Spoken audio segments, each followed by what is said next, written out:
Raviol Shalom. Shalom Ouvracha. Raviol, cette vidéo sort dimanche. Dimanche, c'est les élections en France législative. Et c'est bizarre, mais en Israël, le monde francophone ne parle que de ça. On parle énormément de l'extrême droite, l'extrême gauche.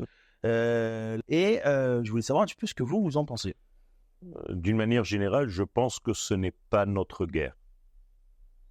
Nous avons un État, nous avons un pays, nous avons une histoire et nous avons un futur à gérer.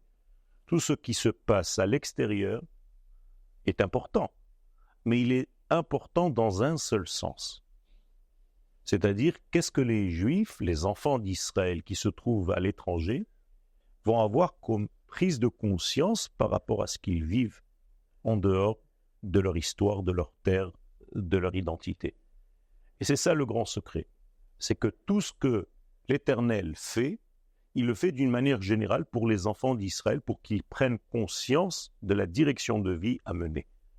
Je pense sincèrement qu'avec toute l'importance de toutes ces élections, bien entendu, nous avons une mitzvah d'étudier l'histoire humaine, de connaître, de savoir ce qui se passe à l'extérieur.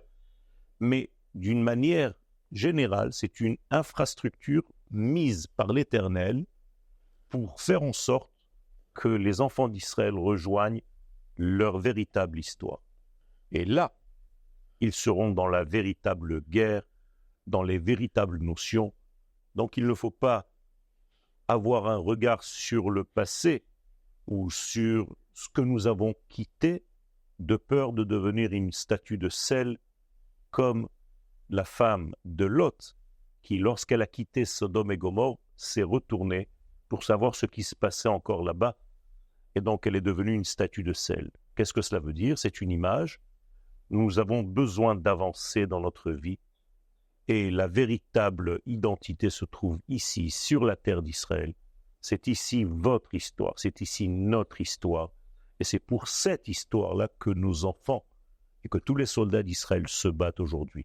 Je pense qu'il est beaucoup plus, j'allais dire, décent de revenir à ce que nous sommes, car je trouve véritablement indécent de quitter notre véritable guerre pour s'en occuper de celle des autres. Alors, j'entends ce que vous dites, mais moi, en tout cas, quand je regarde ce qui se passe là-bas, c'est pas tellement pour savoir ce que fait la France, c'est parce que j'ai encore un frère là-bas, j'ai de la famille là-bas, et on s'inquiète pour eux. C'est exactement ce de quoi je parle. Mon seul but, c'est les frères, les sœurs qui font partie du peuple d'Israël.